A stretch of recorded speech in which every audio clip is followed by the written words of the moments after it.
What's up, ladies and gentlemen? Johnny Mac here. Just wanted to give you a heads up that if you are looking for a community that is open to discussion as far as mentorship, conservation, the wild, becoming a better person, and all of that, there is a group for you on Facebook, and it is called Soul Seekers. Soul Seekers, we are all about making ourselves a better person. We're all about making sure hunting lasts for generations to come and encouraging people to get plugged in. Whether you are someone who has something to give or someone who needs to soak it up like a sponge, this is a community for you, and I strongly encourage you that if you're on Facebook to join Soul Seekers, and if you're not on Facebook, hop on there just for that group. It is only going to be as powerful as we all make it. And so just remember that life happens for you, it doesn't happen to you, and that you can't outgive good.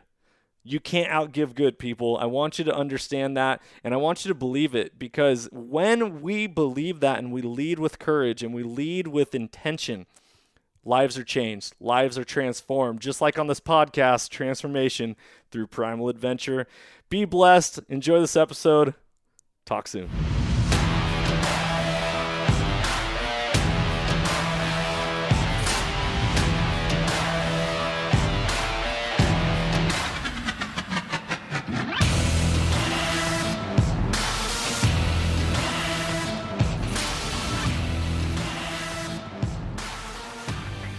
Welcome, ladies and gentlemen, to the Soulful Hunter Podcast. I'm your host, Johnny Mac. Through this podcast, I'm on a mission to transform lives through primal adventure and to spread my mission of mentorship as conservation. This podcast is powered by Washington Backcountry, a resource for all hunters, both new and old. To find out more about Washington Backcountry, go to wabackcountry.com or search for Washington Backcountry on Instagram, Facebook, Twitter, and YouTube. The Soulful Hunter Podcast is also proudly presented by the Crazy Elk Company. Based out of the state of Washington with products made in America, they are providing solutions with gear to problems you didn't even know you had. Their tag wallet is one of those solutions, and I had the pleasure of using it on all of my hunts this last year, and it is now a mainstay in my kill kit. The tag wallet is a water-resistant zippered pouch that comes with its own reusable zip ties to safely and securely store your notch tag for quick and easy access. For more information, go to crazyelkcompany.com and use the code SOULFUL with a capital S to save 20% at checkout. Be blessed, everyone, and as always, stay soulful. Ladies and gentlemen, welcome back to another episode of the Soulful Hunter Podcast. I am your host, Johnny Mac, and today I am joined by my dear friend and fellow warrior, Dennis Stokes, who is a co-founder of Initial Ascent Backpacks. And if you have not heard of Initial Ascent Backpacks, then it's about time you guys do, because ever since I put one on and I had an opportunity of wearing them in the backcountry and packing out some animals, my life and my back has never been the same. Dennis, brother, thank you so much for coming on the show and talking a little spring bear with us. Yeah, man, I'm excited, Johnny. Thanks for having me on. It's always a great time when we get together, brother. You know it. Always. Let's go.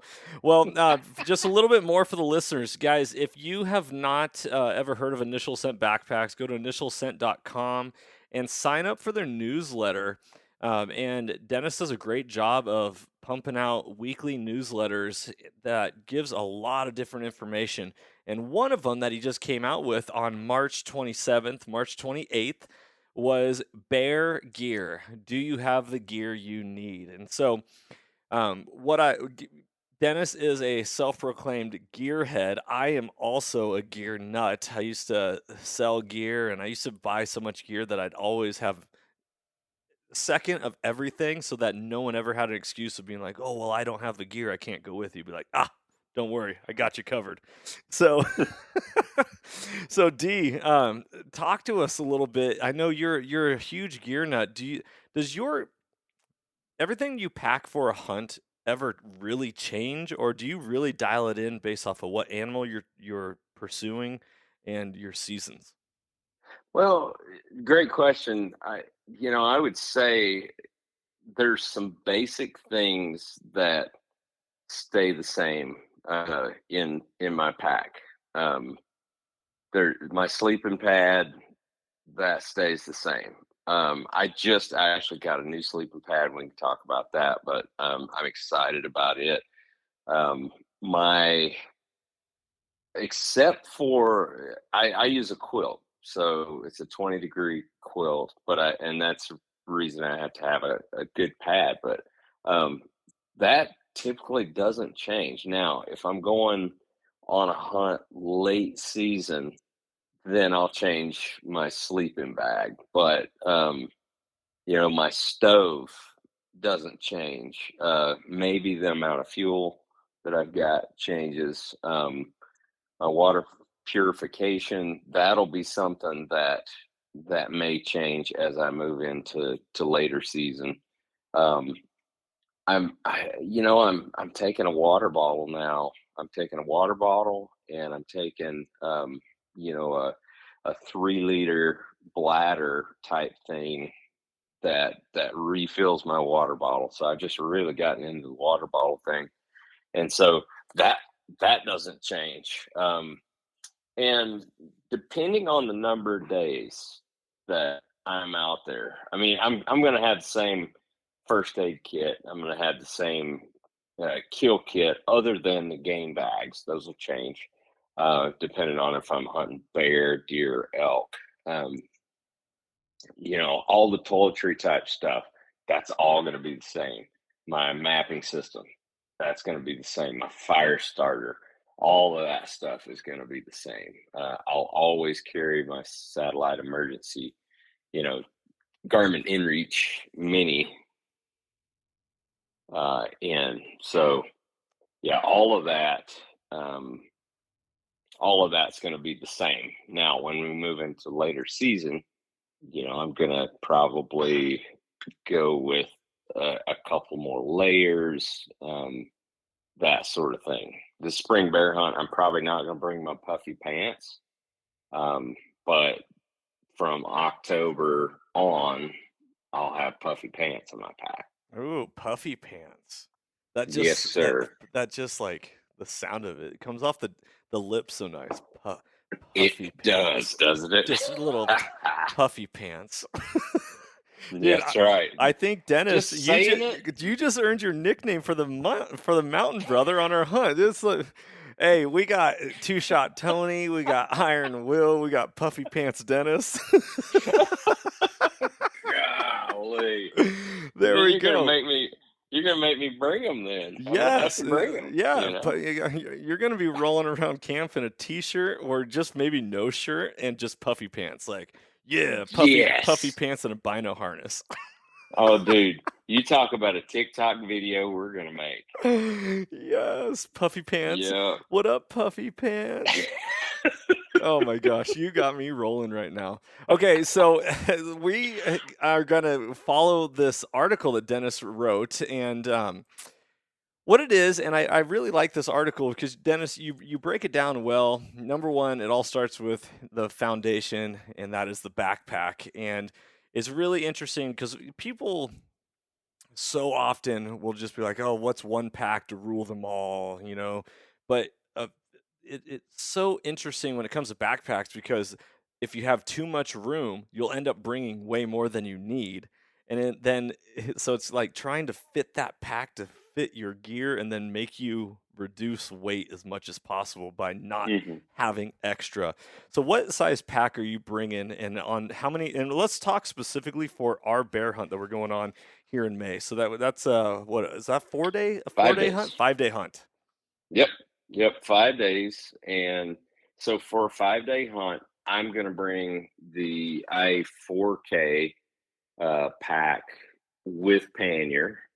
And so probably what I will do, and it just depends. I mean, I want to be mobile if we can, but what we'll do is we'll go back in there 7-8 miles and set up kind of our base camp, and then we'll just hunt out of there every day. So I'll probably rock in day mode, um, once we get to camp, and just doing that with the lid, pannier, and the frame and suspension. So that's the pack that I'm going to bring, because that'll allow me to bring everything that I need, including 5 days worth of food. Um, and I typically bring 5.5 just because I I inherently always run out of food. So it's just so aggravating, you know. And I'll go on a trip and I'll be like, I am not running out of food this time. And something happens and I get to snacking up there on the mountain, and Yeah, it just goes south. the mountain munchies. Totally. Mountain munchies. That's right. That's why, number one, never leave home without your friends because you can always eat their food. But also, this is what the pressure's on. You got to kill something. Like, hey, you're not eating dinner tonight unless you actually shoot something, and we're cooking it over a fire. And that's what we're gonna do that too. So I'm gonna depend on here. I'm gonna task you and the other two guys with something. Yep. Okay, you need to bring some seasoning Oh yeah. of some sort, seasoning of your choice to So, to treat that fresh bear meat. well, let me just tell you right here, and this is getting off the gear list. So ever since I was a backpacker, I pre-mix salt and pepper into a Ziploc bag that I have had Okay. and then always just re-added to it when I need years, and it is total like seasoned salt and pepper. And what we're gonna do if our spring bears have any fat on them, um, we're gonna render some fat down Yes, sir. and we're gonna cook up cut those tenderloins up and cook them in a jet boil in that rendered fat, and then put a little salt Yes, and pepper on sir. there, and then Mm. one of us is gonna pack in an onion, and we're gonna cook some onions in with that bear tenderloin and salt and pepper. It is the best meal you'll ever have, and if you go and watch the end of episode 2 on Soul Seekers, you'll see that's what we're eating on, and whew, baby, your life will be changed after that. Yeah, I've seen it, man. And dude, I'm all over that, man. There's nothing like rendering down some bear fat on a bear that you just killed and then frying up some of that tenderloin day one. That's awesome. Yeah, absolutely. Okay, so you got your food. You like to do a half day more of food than what you Yep. typically do. And what's interesting is I actually will do um so if we're hiking in on the morning, I'll pack a lunch and a meal and a dinner, and then I'll go breakfast, lunch, dinner, and then on the last day, I'll actually pack for a full day. So I'll always Hmm. carry an extra, like a dehydrated meal for, in case I actually need to get into one for more or less emergencies. Yeah. Well, and there's oftentimes, I mean, especially if a front comes through or something like that, and then you're holed up somewhere under a tarp or something like that. Um, and it gets a little chilly because that's here in Idaho in the springtime. Man, we could easily have 75-degree weather in and in May. That most likely what we'll have, but we'll also be, you could get down around freezing. I mean, it could snow. I've seen it snow in May around here. Hmm. So, having an extra dehydrated meal, you may want to eat one extra during the day on one of your days. Um, I've done that in multiple occasions. So I agree with you. On that last day when you're going to be hiking out, and probably all you're going to need is breakfast and maybe a bar or something like that Yep. to get out of there. Man, having just a full day's worth of food for that last day is money because you're gonna eat it. Yeah. There's no question. Absolutely. Absolutely. Okay, so you're rocking a 4,000 cubic inch pack roughly for a 5 day hunt. Yep. And you're packing that in there. Now you said you were rocking a sleeping pad and a quilt. What pad are you rocking? Yeah. So I just picked up the Thermarest Neo Air X Therm, and it's got an R value of 6.9. And so for a quilt guy, um, you have to have an insulated pad of some sort. And so, and for the quilt, man, I've used it for probably 3 years now. And what I found with the quilt versus a sleeping bag, not only are you sleeping right on top of the pad, um, without anything between you and the pad, like a sleeping bag, um, but you can also regulate your temperature extremely well with this setup. And so, let's say it's a warm night or something in May when we're there. um, there's a lot of things I can do to regulate my temperature. And the same goes for, let's say, if there's a really cold night or something. There's a lot of things that I can do to regulate my temperature. I mean, I've been, out there in 10-degree weather, 10-degree nights, and run the same setup, with the quilt that's 20-degree, and another pad that I used to have. It was like, well, actually, I've still got it, but it was like 3.4 R value or something like that.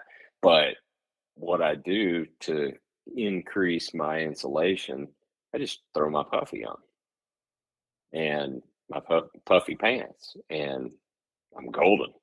So there's all kinds of things you can do there, but this system I found really works well for me, um, whether it's warm weather or extremely cold weather. Okay. I love it. And just to touch base on R value for listeners, R value, the higher the number, the more insulation property it has, the lower the number, Correct. the less insulation property it has. So, um, Yep. and is that the same pad you run year round? Yeah, I'm gonna run that all year, from May to December. Yeah.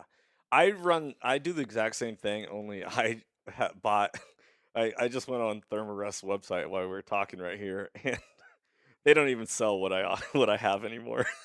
Is that right? Yeah, it's a Thermarest Pro Light. Um, I don't even know. I don't have it in front of me, and I'm.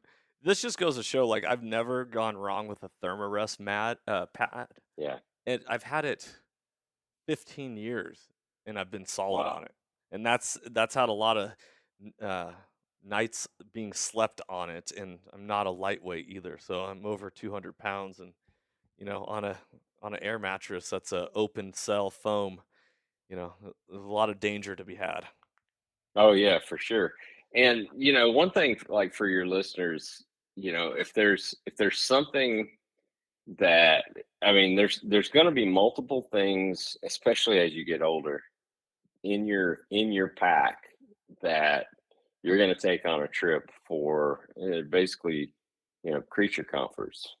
And I've got a bad back, and so I have to put extra special. I have to put extra special value, or pay extra special attention to my sleeping pad, because if my sleeping pad is not right for me, man, it's I don't get any sleep, and then I'm wanting to go home after day three. After 2 nights of not having much sleep. Yep, totally. So I've spent a little bit extra on my pad, and it weighs a little bit more. I mean, this new one weighs 5 ounces more than my old one did. Um, and my old one wasn't. So I've been back and forth on Thermarest. I had a Thermarest Neo Air, um, and it wasn't the X Therm. So it wasn't the insulated, but I kept waking myself up. Mhm. It sounded like a potato chip bag, and I Oh, kept waking myself up. yes. Because every time I would turn, it would make a loud sound. And I was even thinking about, like, my hunting partner that was, next to me in the tent. I didn't want to move because I felt like he would wake up because it's this loud pad. So anyway, I went away from the Thermarest to Big Agnes AXL, and I've used that Big Agnes probably for 3 years. I've used it for the same amount of time that I've had the quilt, but I've heard a lot of good things about the Thermarest X Therm, and so I'm gonna try it out this year. I think it's gonna be really good. I love it. I actually, let's move on to you're talking about, um, you're going with a quilt, and I have always wanted to try a quilt. I was really interested in, um, what is it? What's the company out of Minnesota that makes quilts? Um, Is that Enlightened Equipment? yes, Enlightened Equipment. I really Yeah, wanted that's to. the one I've got. Okay, so I really wanted to get a 0 degree, but I'm a little taller, so I needed to get it long, and I was like, oh man, by the time you're up there, it's like $500, $600, and I was like, I just don't think I can do this just yet. So, but I did pick up a new sleeping bag because to go along with my sleeping pad, I've had my sleeping bag's the same length of time, which is about 15 years. And a good down bag, if you take care of it, will keep its loft over time. But if you never wash your sleeping bags, the oils from your skin seep through, and then it gets Hmm. on the down, and then the down starts to either clump or just not keep its loft as well. And so therefore it loses its insulation value. And so I upgraded a bag, and I finally got my very first 0 degree bag this year because there was a couple nights this last year where I was a little on the chilly side in a 15-degree bag, and it was probably because of my bags being old and not taking the best care. Hmm. However, but I went with a Cryptek 0 degree bag that I'm really excited to try out. I do not like being constricted. I've had Hmm. shoulder surgery, and I'm always tossing and turning, and I like to sleep with an arm outside the bag. And so this is a bag that is made for broader people, but still is decently light. It's a down bag, and it fits. I would say it fit comfortably up to someone who's about 6'4" Oh wow, in that's length. cool. Yeah. So, but they only make one size. Hmm. So if you're on the shorter side of life, you're gonna have a lot of extra foot space. Yeah, and I know what you're saying about you get into like a 15-degree bag, and say if you haven't taken care of it, or if it's a I don't know if it's a brand that, I mean, the ones that tend to overestimate their Oh yes, you yes. know their their degree tolerance or whatever. But um one thing I've always done is, and first of all, I've never run a 0 degree bag, but one time. I've run it one time, and it's a synthetic bag. I got it probably 12, 13 years ago, and Right. it takes up so much stinking room, and it's heavy. It's not a real nice sleeping bag. I mean, it's something, that I just picked up. But what I've learned to do is, I know I'm going to be always taking a puffy jacket with me. I'm Most of the time, once I get to October, I'm always going to take my puffy pants. So Yeah, because I, you're puffy pants D. yeah, You're the y- pu- you you're know, you're I the mean, puffy pants because man. I'm going to have them, right? so I can do that and regulate that temperature and not have to carry the weight or the bulk of that 0 degree bag. Now I'm sure your 0 degree bag is a lot different than mine, because yeah, I've still got mine. It's sitting up in the top of my hunting room, and it hasn't moved in about 10 years. Yeah. So, No, I hear you. It was really tough. I was like, okay, do I spend the money and get another 15-degree bag, or do I get a 0 degree bag? And I was like, you know what? I'm gonna suck it up. I'm gonna get the 0 degree. it is a little on the heavier side because Hmm. it has more to it. Um, but at the end of the day, I have a couple other sleeping bags that I can always go to if I need to. But yeah, Sure. really interesting. And this is one of the things that listeners probably don't realize is that a lot of these ratings are for survival, not for comfort. So you're like, Yes. oh, I'm comfortable down to 15 degrees, or I'm comfortable down to 0 degrees. Like, no, you're not.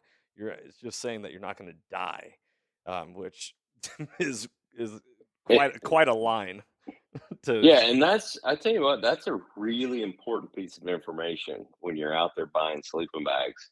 If you keep that in mind, um, what would you say you would add 10 degrees, 15 degrees for comfort Yeah. to whatever the rating is? Well, and like you said earlier, you gotta pair it with the right pad, and Yeah, that's gonna be your biggest catch. So you can have a crappier bag, and a higher R value pad, and kind of get away. It's like a sliding bell, right? The more yeah, for insulation sure. on your pad, the less bag insulation you can get away with, and vice versa. However, when you go with the less R value of a pad, you're naturally just going to lose all that heat into the ground through your pad. So I don't know. It's pick your I poison. agree. If you can only afford one bag, I would say definitely a 15, um, and stay away from the 30s. The 30 bags Yeah, are not warm enough for sure. worthless. Yeah, Just worthless. I do have, however, I did buy when I worked at REI a 40-degree bag. Is And that right? it is like if you're on the couch and or let's say you're like, I need to crash at a buddy's house and I'm going to sleep on the couch. Dude, it is a perfect bag to throw in your pack or your duffel bag and whatever.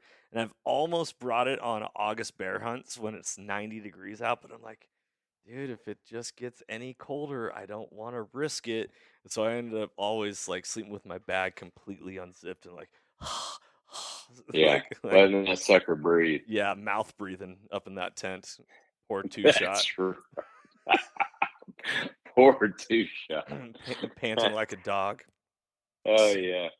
So hey, another sleeping bag that I've really been a fan of over the last, well, I haven't actually used it um since I got my quilt. But before that, for about 5 or 6 years, I was using a Western Mountaineering sleeping bag, and I've actually got a couple of them that are both. One of them is a wide, which I like much better, a little bit heavier, but I didn't feel constricted like you were talking about.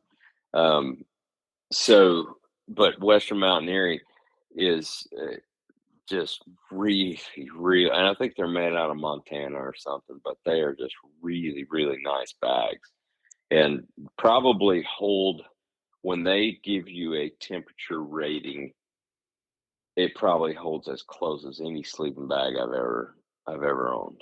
Mm, yeah, So that's if you have any of your audience out there that would be interested in one, I've actually got an extra that I'm going to sell. there you go. Um, so So you know, hit up D in the show notes after this. yeah, I'm not trying to turn this into a classified ad, but Dude, it is a really, really nice sleeping bag, and I just don't need it. that's hilarious. I'd never even thought about that. We might have to just do a like a Craigslist classified ads podcast episode. All right, everybody, That'd be fun. here's what we have for sale today. Hit us Dude, up. I have been a selling machine here lately. Man, Facebook Marketplace, I have just been eating it up because, all right, so once a year, I'll go in there and I'll assess everything. And every once in a while, I'll skip a year. Okay. As far as I'll assess, okay, my cooking bin, I'll look in there and see what's going on.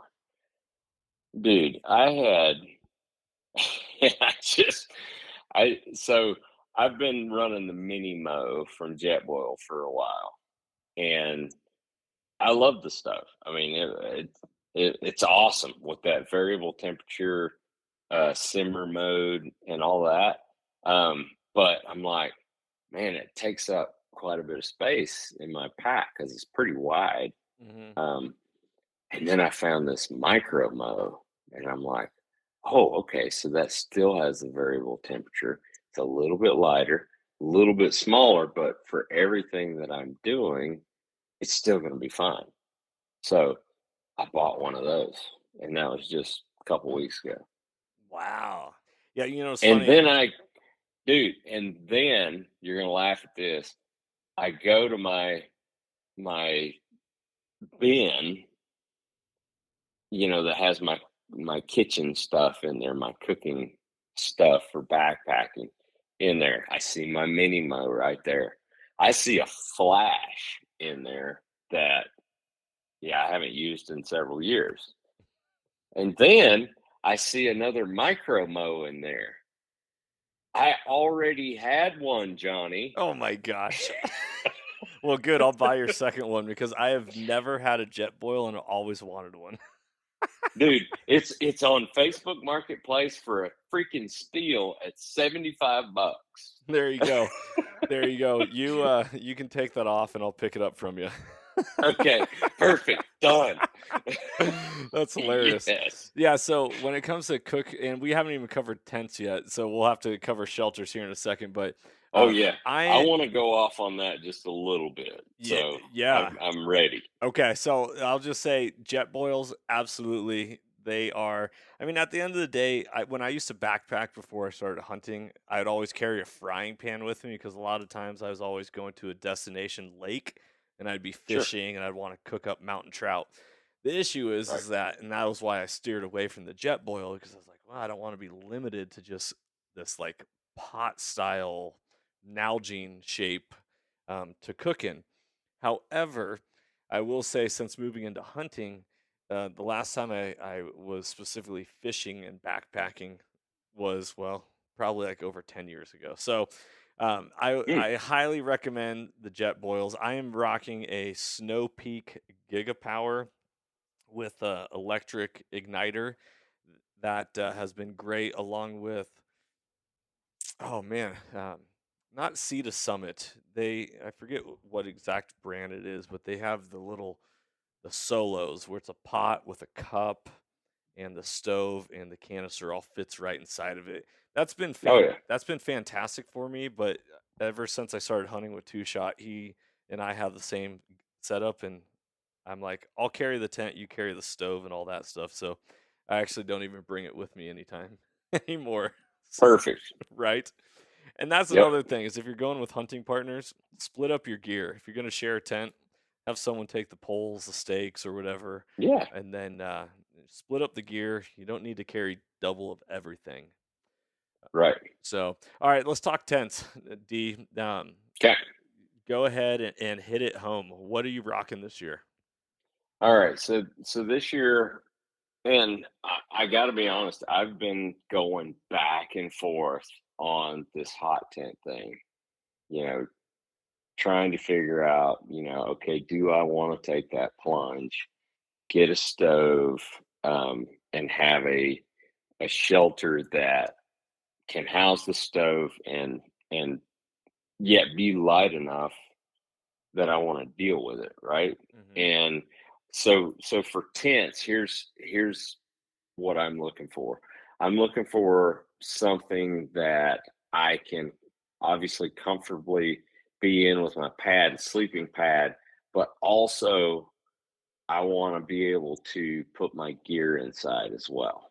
Right. Um, so so I'm always looking at a two-man type type setup. And what I've been running for probably, I don't know, 5 years now is the Hyperlight Mountain Gear Ultimate 2. It's a Dyneema tent. So it's really light, really strong, um, and it's just been bomb proof for me. Now, it does not have a stove jack, so that's where my dilemma comes in. Do I want to invest in, let's say, something like a Seek Outside?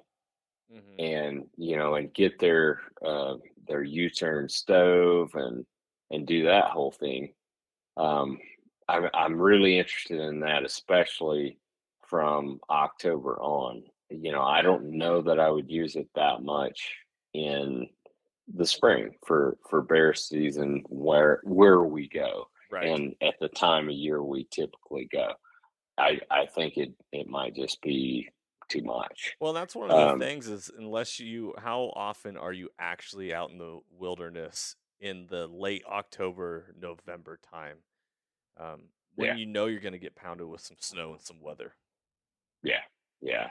It's, I mean, if you're doing a deer hunt out west past the 15th of October, you can expect you're going to get snow upon. You're going to get some nasty weather come through, wind, that sort of thing.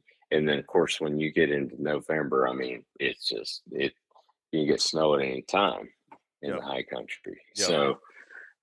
So having one then is just a no brainer. So probably I'm supposed to go on a hunt. Probably it's going to be a 9 or 10 day thing in the Frank Church for mule deer this fall. I actually had a a customer of ours um, just message me and say, "Hey, man, I know you're you know really busy and all that, but I just want to throw something out at you. We're going to go do for the second or third year in a row.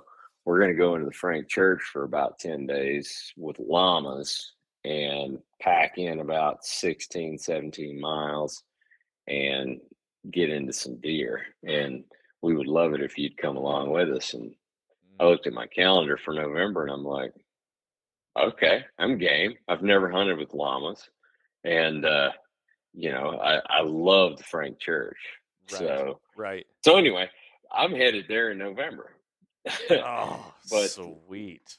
yeah, it's going to be awesome. So by then, I'm going to have that hot tent set up. No question. Even if I got to cut a hole in my current setup and just get a stove, I'm going to do it. But here's one more important thing that you got to know. Now, a lot of people probably, and you hear it out there. Everybody's going floorless, right? Hmm. Brian Call and Ryan Lampers, they're always going floorless, but they're always spending a lot of time picking ticks off themselves too. Oh, you know 100%. and here's the thing. Yeah, they've got it dialed in, they've figured out, they've got their tolerance level probably raised above where mine is for sure. um I am not a tick fan in the least. And I will here's what it does to me. If I'm thinking that ticks are crawling on me, or you know, let's say I thumped a bunch of them off of me during the day, or at night, I'm thinking about that, and everything that just grazes my skin, I'm thinking of ticks crawling on me. So I'm not sleeping well. So to fix that, or to make it a little less likely that I'm going to end up with a tick on my face during the middle of the night, I am bringing a nest with this tent. So it's an insert that goes in there, and it's going to keep all those creepy crawlies out. And I'm not too much of a man to say that that's I do it because I hate ticks and I don't want them crawling on me. Oh my gosh, that is hilarious and Yep. horrible, and I totally agree. Um, so I am a huge fan of floored shelters, and here's why. Mine comes more from the backpacking experience. Yep. I've actually been stuck and caught in a thunderstorm that I was up on about 6,000 feet elevation on a granite peak, part of the Pacific Crest Trail. Didn't know a weather system as strong as it was going to be rolling in throughout my my journeys on the PCT, and I was probably about 100 yards uphill from this little watering hole. That water ended up raising all the way to my tent that night, and Hmm. water was streaming downhill. And if I would have had a floorless shelter, I would have been SOL.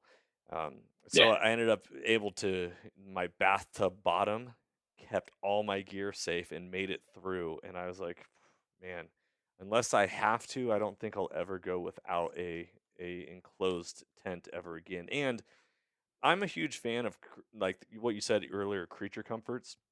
Hmm. If you want to escape the bugs, then get in something and just like take a breather for a second. Remember, Yeah. hunting. People hunt for a lot of different reasons, and you got to identify why you hunt first, because that will also identify what gear you buy. And if you want to Yeah. just go and enjoy the process, not everything has to be this extreme challenge or like a test of grit.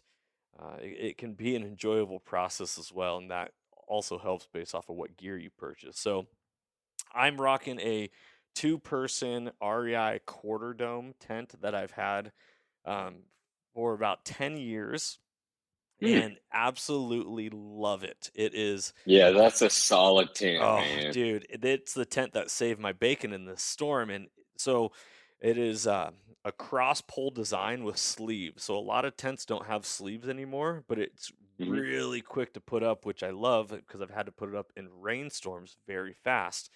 And so you just pull in one side, snap it in, pull in the other side, snap it in. You got a freestanding tent that you don't have to Yeah. worry about guying out and holding it up in the wind and the weather and all that stuff. So that is one of the benefits. The other thing for all you listeners out there is when they say it's a two-person tent, they mean it is a one-person tent with room for gear, or you better know your hunting partner very well and feel comfortable um, touching elbows and shoulders with them, because a two-person means one and a half, and a one-person means a coffin. That's exactly right. I've got a couple of coffins actually. And it's I can't put my gear in there. It's basically I can put myself in there. And I'm 5'7". So, I can't I was out there training this morning. We were on a hike, me and my good buddy Ryan, and he's 6'6", and there's no way he's going to get in one of those coffins. Nope. So, Nope. And I would always way rather carry a two-person tent, even if I'm hunting by myself. me too. It's Yep. just that much more comfortable. So I have an REI quarter dome. I am due for a new tent. It has lasted me a tremendous amount of time, but for when it comes to freestanding tents, I've been looking at Nemo Dragonfly or Hornet, and I'm trying to remember what one exactly is the lighter one. I think it's the Hmm. Dragonfly. One of the concerns that I have when it comes to freestanding tents is whether or not it is a rain fly that is completely covering all the way, because I don't want to have any. If you don't put the tent in facing the proper direction, if that rain fly catches any sort of wind or whatnot, that's my concern. But I think it is the Hornet or Hmm. Dragonfly. Those are the tents that I've been eyeballing for a two person, and they make it into one person as well, and they're about like 2.5 pounds for a two person. Um, but you can minimum weight that, and that's what would be more my choice as of late. Yeah, and Nemo, they're a great company. I've got one of their tents. I think it's the it's this. It's something 2P.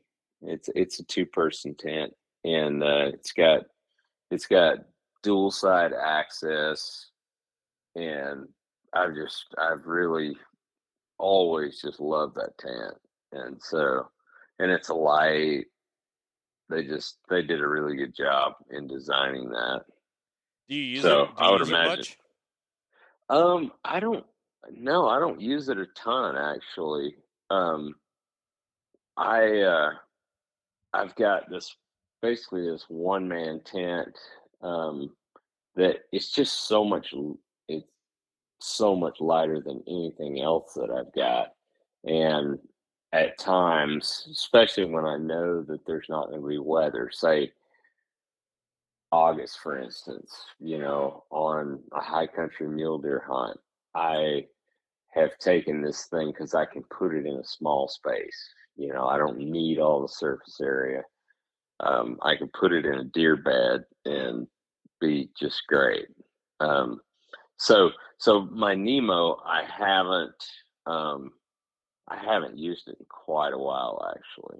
So, but the one I've been using though is this Hyperlight mountain gear, and I've just really, I've just really, just gotten along with that. Sorry, my wife just distracted me. Well, your wife it would distract me as well. So your wife's a sweetheart. She loves you, by the way. Yeah. She's like, "Is this going to be on video or phone?" And I said, well, and at the time it was on video. I said, "It's going to be on video." She's like, "Okay, I'm not making an appearance." Oh, that's awesome. Yeah, I told her to pop in. You should pop in and say hi. Well, Ye she just popped in, but she didn't say hi. There we go. So well, tell your wife I say hello. She is an absolute doll, and I Sure can't will. wait to see her here in a month or so. Yep, sure will. So you're talking to hyperlight mountain gear, and you said Yeah. you sleep with an insert. Are you doing the half insert or the full insert? That's another thing I've contemplated too, just because of weight. I've always done the full insert. I think I had the full insert before they even came out with the half insert. I think the half insert is a really cool idea. But think about this. Um, if you have your gear on the outside, so you say you have your gear in the other half of the tent that's not protected by the screen and the bathtub and all that, then you could have ticks crawling on that. And in a pack, they can just go in all kinds of places and you'll never see them. Hmm. Next thing you know, they're crawling on you. So that's the thought that's kind of gotten me away from thinking about the half nest, but I do have the full nest. I'm sorry, I hate ticks, Dude, man. I'm with you. Do you rock their carbon fiber pole, or do you use a No, trekking pole? trekking pole. Yep.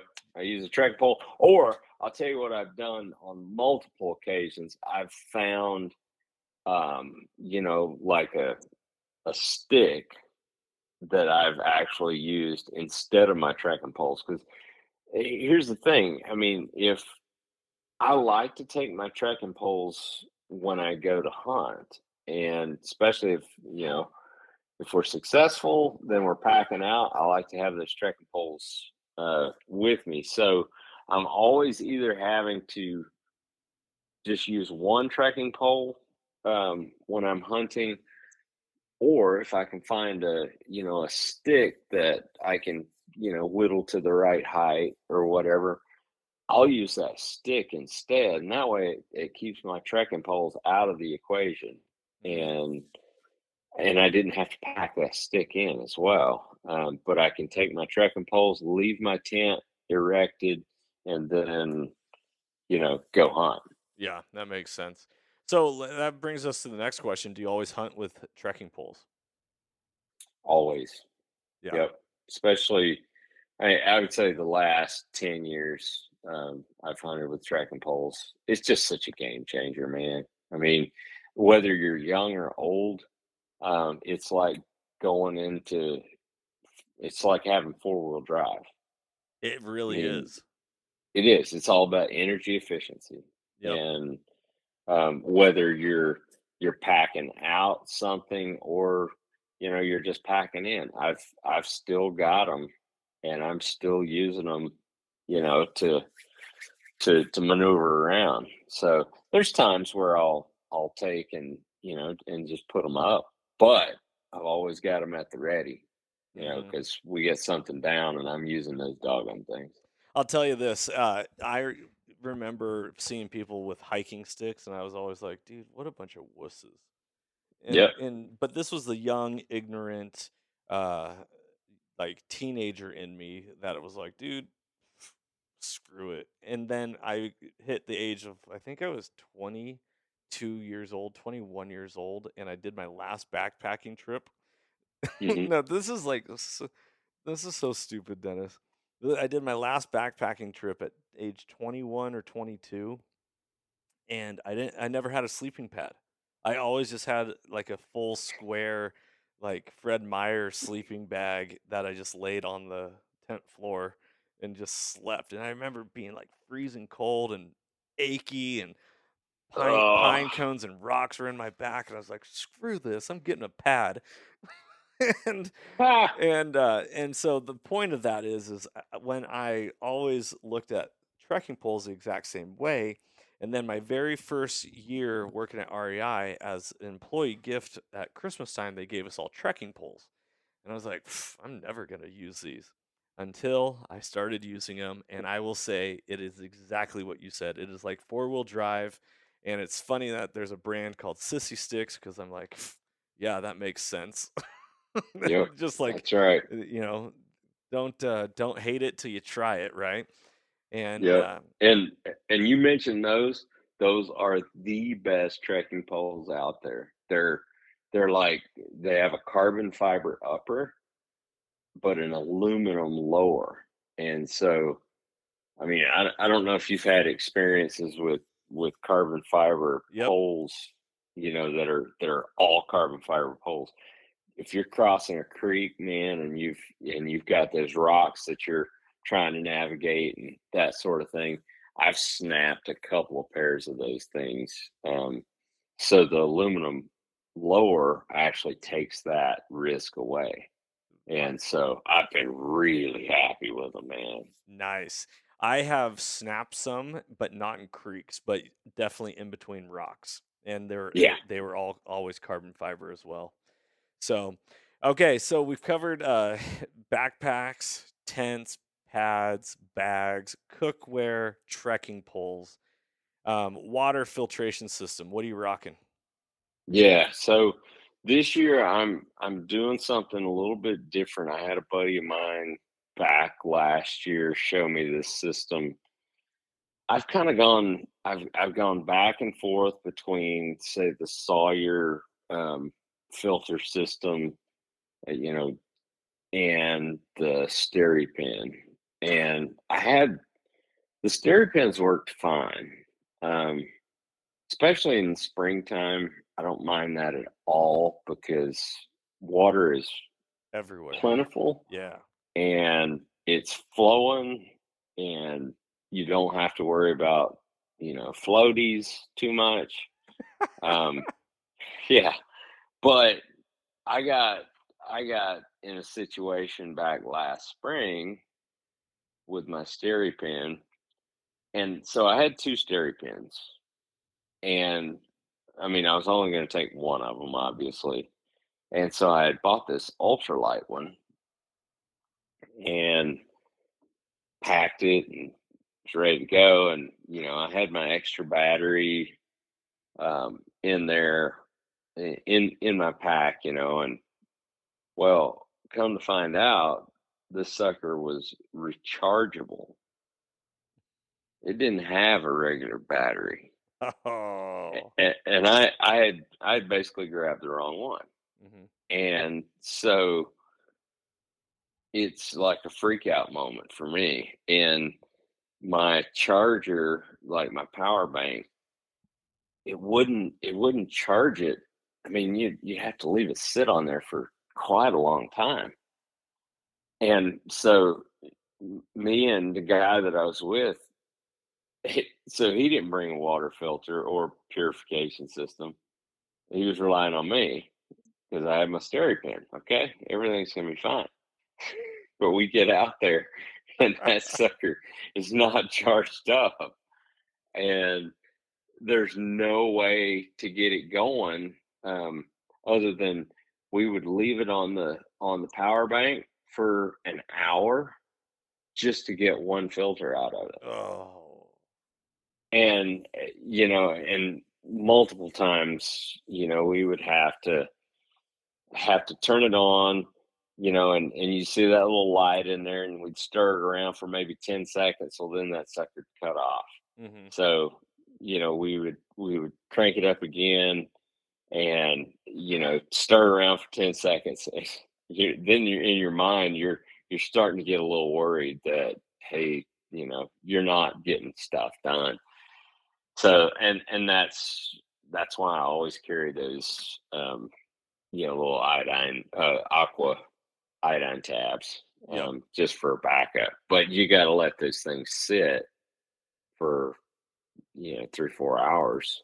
Yep. So that was a bad system. So anyway, I was kind of looking for another system, and a buddy of mine showed me the Catadine Be Free. Yep. That's what I Um, rock. yeah, the 1 liter water filter, 2.4 ounces. Man, I love that thing, and it is so fast, which is Yes. another thing I hated about the SteriPen. It was so slow, 90 seconds, 120 seconds, of sitting there and continuing to stir, wonder if that damn light was ever going to turn off. Um, you know, so um, so yeah, this system I used it back last fall, and I went ahead and uh, purchased one because I used my buddies, and I purchased one, and so that's what I'm rocking this year. Yep, totally agree, and that's what I was gonna suggest and say is a Katadyn Be-Free filter, and then you go and you find yourself what's called Hydra Packs, and Yep. Hydra Packs can carry both hot and cold water, but they're compressible, and so you could actually put boiling hot water in these Hydra Packs, and so what I carry is, 2 3 liters, Hydra Packs with me. One is meant for dirty water, and one is meant for clean water. So that way, because I love having camp water where when I'm thirsty and I want to refill or I want to cook or whatever it is, like I want to have water accessible and ready to rock. So I bring one, I fill it up, and I filter into it, um, for camp, and then the other one will be a dirty water bag. And you don't want to confuse the two. So definitely, I'd like take a Sharpie and mark one of them, and be like, this is dirty water, this is camp water. Hmm. But that's definitely what I do, and then that ends up being plenty of water. Because I always, if I'm going into the backcountry, I don't typically hunt solo, so I'm with a crew, and it's nice Hmm. to have a lot of water, and we like to do things in groups and take care of each other. So one person doesn't have their water, um, it's like, all right, here, there's some right there. So Yeah, those big. Hydro Packs, man, I love those things. Yeah, I carry two of them as well, and they're just great, and even like in the summertime, where if I go up in the high country, I've taken snow and put them in that Hydro Pack, and they're dark, they're dark in color. And so I'll take that and hang it right off the back of my pack and hike around for a little while, and that snow will actually melt in that darker bag, and it just works great. Hmm. Yeah. Oh man, it's phenomenal. All right, so there are a lot of different things that we can talk about as far as gear on this podcast, but if we keep going at this rate, we're going to be sitting on a 3-hour Joe Rogan Ah, style. So, couple things that I want to mention, and that is headlamp, and mhm, with headlamp goes a certain thing. And specifically for me, so I got tired of, I was always rocking, like your Petzl, your standard Petzl or Black Diamond with three mhm, triple A's, but I never knew exactly how much juice was in them from my last hunt or all this stuff. And I ended up carrying a lot of different batteries. Well, then here I am getting into like technology and using my smartphone with Onyx and constantly phone scoping with my phone. And so my phone needs to be constantly recharged. And I was like, you know what? If I'm going to have to recharge my phone all the way, I'm going to rock and roll with a rechargeable headlamp. And mhm. so I ended up going with rechargeable headlamp from Phoenix. You ever thought about a rechargeable headlamp before? Oh, absolutely, and that's what I've got. Um, Oh, there we yeah, go. I just back in February, the new Peaks Backcountry Duo headlamp came out, and Peaks equipment. They're also the ones that make the sissy sticks, the carbon fiber upper and aluminum lower. So you guys go check them out. They're doing some great things. But yeah, the headlamp, it's rechargeable, and I haven't gotten to really test how long the battery lasts, but they say it's an insane amount of time on a single charge. Hmm. So I'm excited about the whole rechargeable thing. I hated carrying extra batteries. I mean, Yes. what I would do in before every hunt is I would just, no matter how long I had used them on the hunt before, I would change out the batteries, lithium ion batteries, and I would not carry extra ones. But what I would carry was a backup headlamp, the Petzl E-Light, Yep. and that that actually, has gotten me by a couple times when my batteries on my other one ran out or something. So, Yeah. Yep. So I talked to Peak about their headlamp when I was at the Hunt Expo this year, and I really liked it. I liked the size of it, all that. However, I just wasn't ready to squeeze the trigger on it because I have one hmm already, and I have the Phoenix HL60R, and it's 950 lumens on turbo output, but 400 lumens regular. Um, and it is rechargeable. Also gives you a red light as well, and is one that I have put to the test when, let's see here, episode 8 of Soul Seekers season 1. I shot my elk right at last shooting light and ended up having to track it in the dark and then process that entire thing down in the dark, and that headlamp lasted the entire time. um, and that was one that I highly recommend. But I also keep a little Phoenix pen light in my. It's about the size of, oh man, maybe two AAA's stacked on top of each other. I keep one of those in my bino harness at all times, and so I figured between my cell phone light, my headlamp, and a little pen light, if I ever need little extra light or emergency light, my bino harness is like my emergency go-to. I keep an extra yeah, knife, a little pocket knife, a little extra light, a couple extra rounds, um, and all that right there, and gummy bears, Scooby snacks, whatever you need. course. Of course, man. You gotta have a little recharge. See, there you go. So, Yep. Dennis, with you running a rechargeable headlamp, are you carrying any specific portable battery pack? Yeah, so I'm carrying right now I've got the Goal Zero. I think it's called the Venture 30 or 35, one of the two. I think it's 30. And then for the first time I'm actually carrying the Goal Zero Nomad 10 solar panel. So in the event that, I mean, I need some extra charge on the Venture 30, um, I can do that. So with the setup, I mean, it doesn't weigh anything, but yet it gives me that peace of mind that I can charge up all my stuff, my phone, my headlamp, um, just really anything that I need to make sure stays with, enough battery. Yep, totally.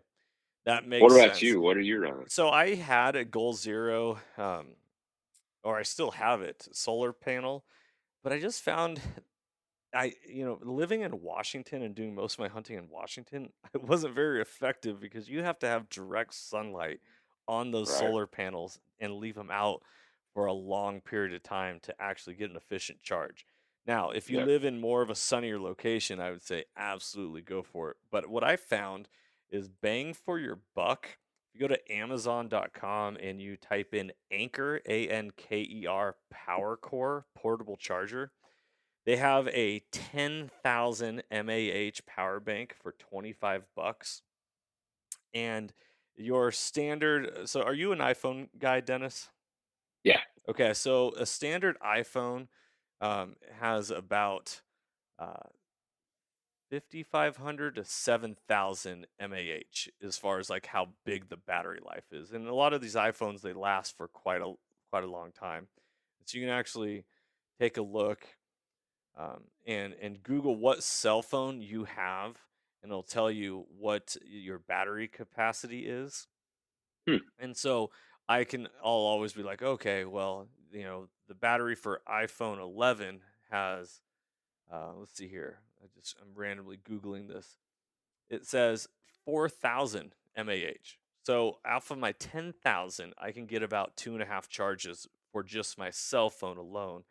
And then uh, I carry camera gear, and so I'm constantly having to recharge like cameras, the headlamp, and the cell phone for phone scope and Onyx and all that. So that is the best bang for the buck as far as lightweight and good to go. The other thing that I would say is a little bit of a knock is it only has one USB output. But if you bump up to the Anker Power Core 1300, it offers a second USB plug so that you can charge two different things at the exact same time and gives you a little bit more juice. So you could charge, cell phones 5 times or six Hmm. times and a bunch of other things depending on what you're actually after. And they're pretty lightweight as well. So, Yeah, and I'll have to check that out because, yeah, I mean, the I so far I've liked the Gold Zero. It does have multiple charging ports on it, um, but one thing like I don't go on a lot of hunts that are over 7 days.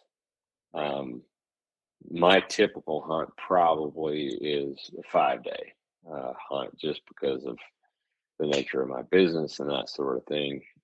I just can't be gone for quite that long. So, um, my phone, I obviously running, if you're out there running Onyx, you've downloaded those maps ahead of time most of the time. And so I'll definitely turn that thing on airplane mode so it's not searching for towers and you know using battery trying to search basically.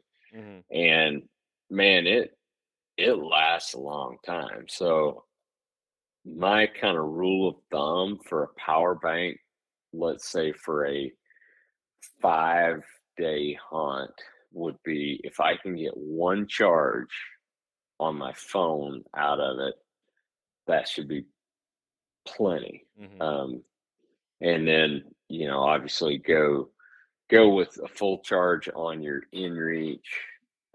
That's another thing that is rechargeable with the same micro USB hookup.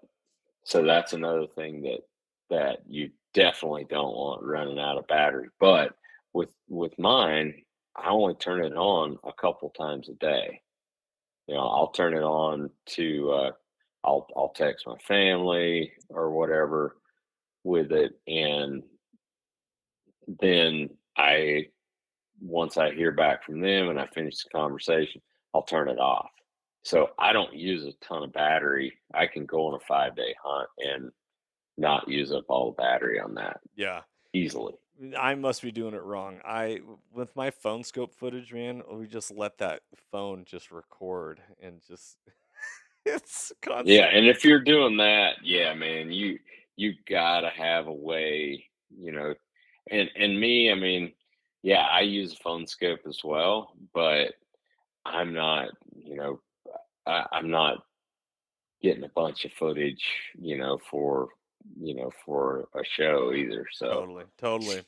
um, Well, Cool. I love that. It's good stuff to keep in mind. Okay, so let's see here. I'm going down your list, your article. By the way, I'm going to attach the link to Dennis's article into the show notes for all you listeners. If you actually want to see, he even gives some links, hyperlinks to the different gear that he purchases within his article about everything he packs. Fire starter. You are a huge fan of Pyro Putty, aren't you, Dennis? Yeah, I like that. It's always worked well for me. Although I was listening to a podcast today, and they were talking about the old school um, stuff that they use, like for the MREs back in the day, and I forget what chemical it is, but they were talking about how that just, I mean, you can light it, you can throw it underwater, it just it blows everything else away. Now I don't know if it's legal or not, but anyway, it got me. It's like trioxetine or something like that. I know I'm not saying that right, but anyway, I'm gonna explore it a little bit. But Pyro Putty has been great for me. Um, and they've got that dual arc plasma lighter. That's the coolest thing in the world. It's just awesome. I love to see those little lasers. I love it. Um, Yeah. it just fires some stuff up. So I've never had Pyro Putty go wrong for I me. I've So never do you used use that stuff? I've never used it, but I want to, so I'm gonna have to check it out. Um, I will bring you a can of it. I've got a lot of it. Stick it in that jet boil for me. Absolutely. There you go. It'll fit Yes. perfect. Nice. I love it. Okay, Hey, so did you see the rim oil wipes as a backup? oh, Did you that's a see that in the is yeah, article? that makes sense. Yes. Yes. Dude, that is that stuff's amazing, man. You can take and you can light one of those wipes and let's just say I put it on a bunch of kindling. That thing, when it catches on fire, it actually melts down. And so you've got a cascade of fire that is going down through the kindling and it lasts for a little while too. It doesn't last as long as the Pyro Putty, but it lasts for a little while. And Well, so and if you need to clean your gun while you're up there as well. right. So we're always talking about, carrying gear that has multiple uses. And that's one of them right there. Yeah, absolutely. Absolutely. Okay, so let's rip and rock through these next couple. Dennis, what Okay. optics are you running? Optics, I'm running the Vortex UHD 10x42s. Um, I love those things. I think they're phenomenal. I always, depending on what hunt I use, I either go with my Vortex UHD 12 by 50s or the Razor HD 10 by 42s. I love how small and Yeah, compact the HDs are. Do you like to yeah. glass off of a tripod, or do you always bring a spotting scope, or very often, or what do you do? Um, during bear season, I've kind of tended to leave the spotting scope at home, but I've got this spotting scope now that I just love, and it is just for me. I mean, it's the the quality. It's the Kowa TSN 553, and it's only 15 to 45 by 55, but it is such good glass. I mean, it's amazing glass, and it's very lightweight. I think it's like for a spotting scope, I think it's like 27 ounces or something, which is unheard of. So I I my, do bring a spotting scope, and my I do bring. Go ahead. Yeah, I was gonna say my old neighbor, he picked up one of those and he swears by it. Yeah, And it's not very well known. I feel like not many people are actually uh, know much about Koa. Are they Yeah, an and older company or newer? Or you know what? I think they're an older company, but they've always been into the birding thing. hmm Um, they've been in that scene. They've never really stepped over into the hunting scene until just recently. And there's a company out of Boise that they're a retail archery shop, and they've actually just done a lot of reviews. They sell those. They just swear by them, and so yeah, it's pretty cool. But back to the tripod thing, man. I just love glassing with the tripod. Um, it's so you can find so much more game when you're glassing, no question, and it's so much more comfortable. I mean, you're not having to worry about propping your arms on your knees or anything like that. And even when you do that, you still can't, stay still. So that tripod just allows you to, it allows you to pan, but it allows you to sit in one spot.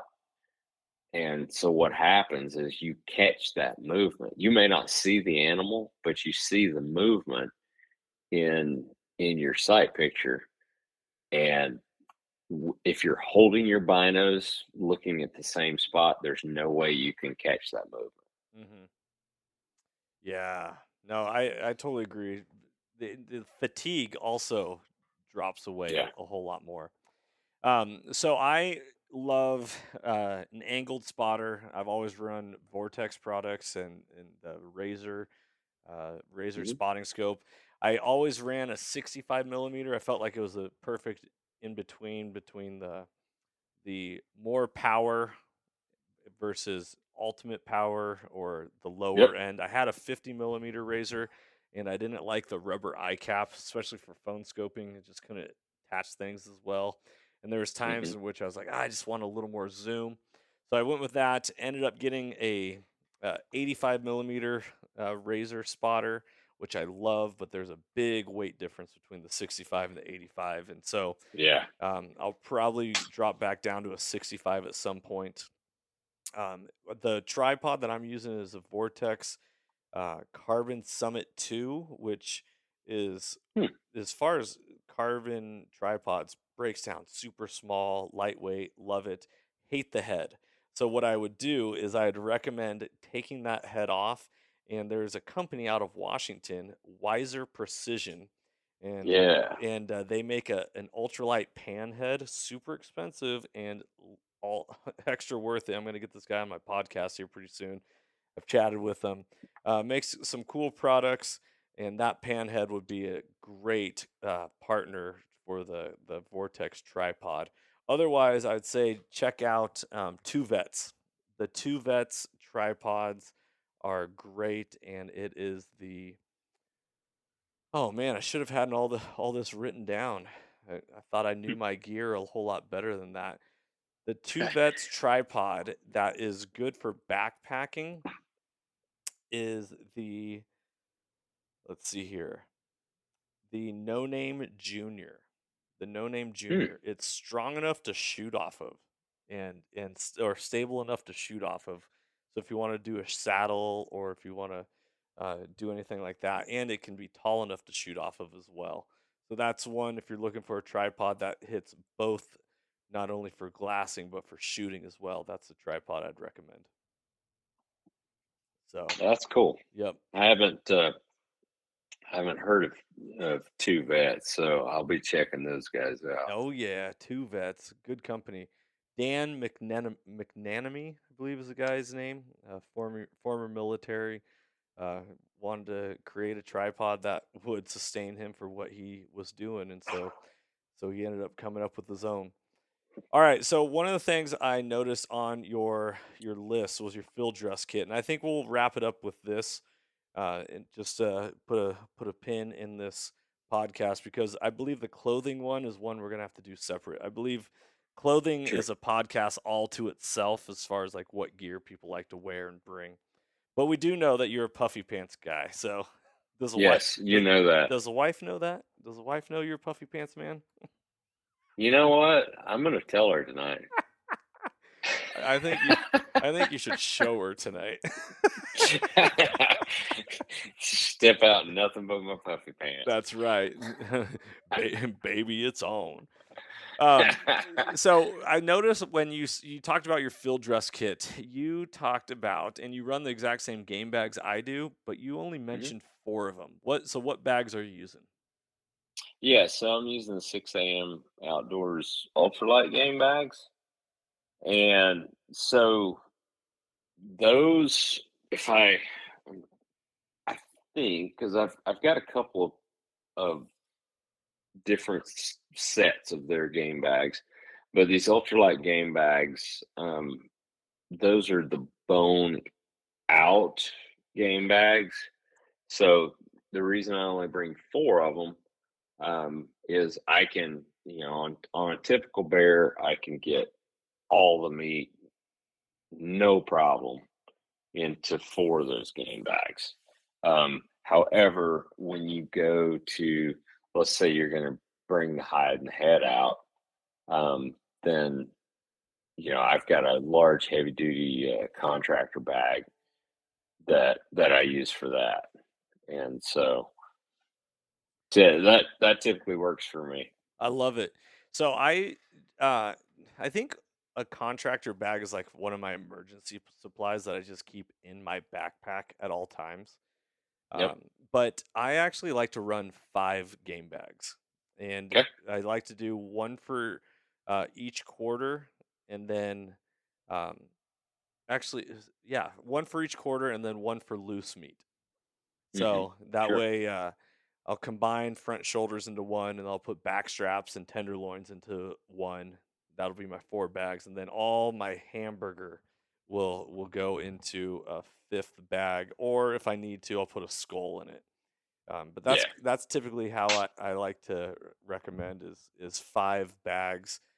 Um, but you got to make sure you get the right size for the animals that you're pursuing, because the first time I ordered actual synthetic game bags, I was like, oh, I'm going to get the elk bags because they're one size to fit all.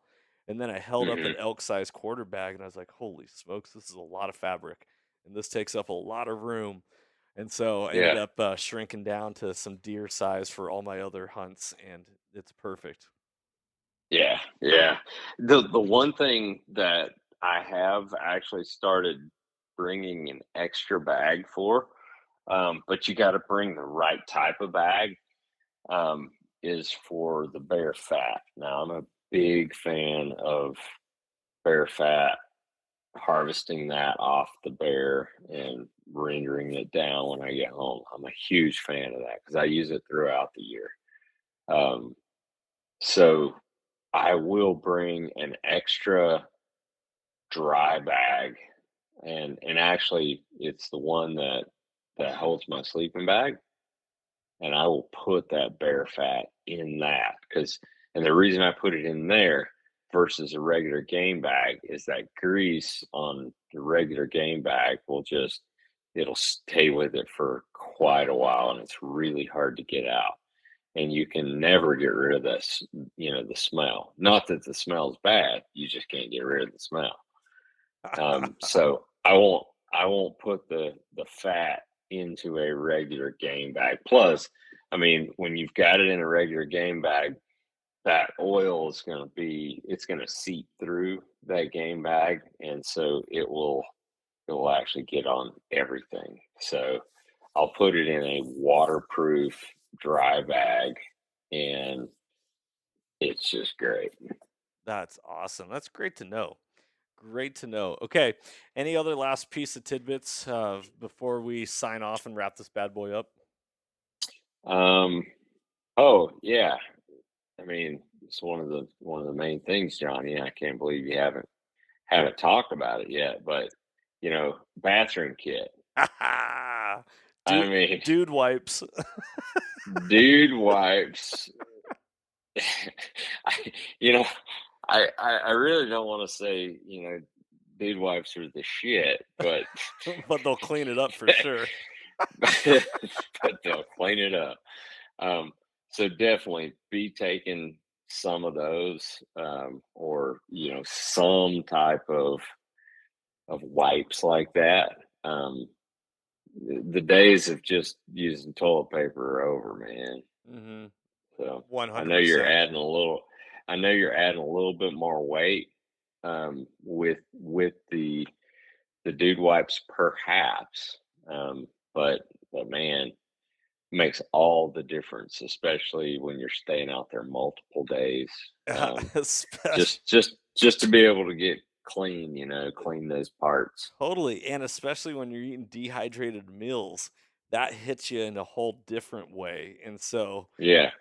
yeah, just the dude wipes. If you guys have not heard of dude wipes, they're going to become your best friend. And it doesn't matter whether you're a male or female, hit the dude wipes. I know Hannah Keychek, Hatchet, Jane, she's a huge proponent of dude wipes. Um, and it's weird that I even know that, but but that's the type of relationship that we have. So they also make the full, what is it? Not necessarily the bathroom wipes, but like these cleaning cloths. So there's like 8 in Yeah. them. If Like a you, shower wipe. yes, it's like a giant shower wipe. And if you are somebody who sweats a ton or wants to clean up your hands and you're not wearing gloves when you process, those are a great way to get all the blood off your hands and get yourself fresh before you slide into that fresh, nice sleeping bag. Because, once again, like mentioned earlier, the cleaner your gear is, the longer it'll last. And that's very, Hmm. very important. Well, So, and the better you'll feel out there, too, because you get out there after about 5 days, and man, you're starting to get a little bit rank, and um, wiping some of that natural oil off with a wipe or something. Man, that just changes the mood right there. hmm Does. Picks up morale. oh, dude, some dude wipes and some puffy pants, and you are golden, pony boy. Just golden, man. Yes. I love it. I love it. All right, so listeners, if you do not have an Initial Ascent backpack, get one because I'm guarantee it will be the best pack you ever wear. I'm not just saying that because I run one and Dennis created them. I say it because I truly believe it. And support a local company, support a American-made company, support a startup company. Dennis, how long has Initial Scent been in business? We are in our fourth year right now. We launched in 2018 in February at the Hunt Expo. Wow, and just like that. So they are direct to consumer, but if you want any personalized info, Dennis is your man. He's the one who will respond to you. And if if you even need to go try one on, uh, you can make your way over to what, no, man, not Caldwell. What town is it? M- Middleton, Idaho. Middleton. Yep. You got it. Yes, there we go. And he'll take care of you. But guys, if you need any more information on any gear that we covered or did not cover, please reach out to us.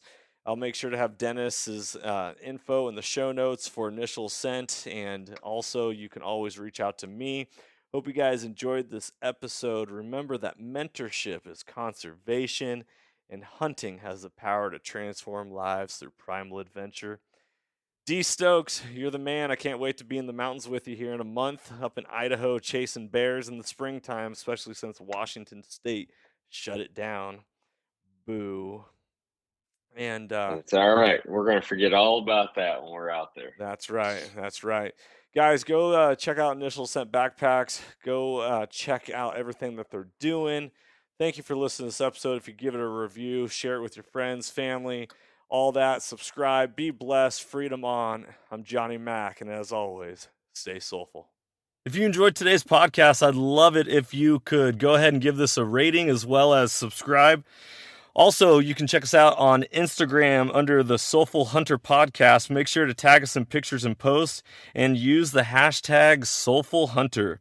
To find out more about the Soulful Hunter Podcast, go to soulfulhunter.com and be sure to follow the podcast as we are going to be bringing you a lot of great information, insight, and changing lives through primal adventure. I look forward to connecting with you on the next episode. Stay tuned and stay soulful.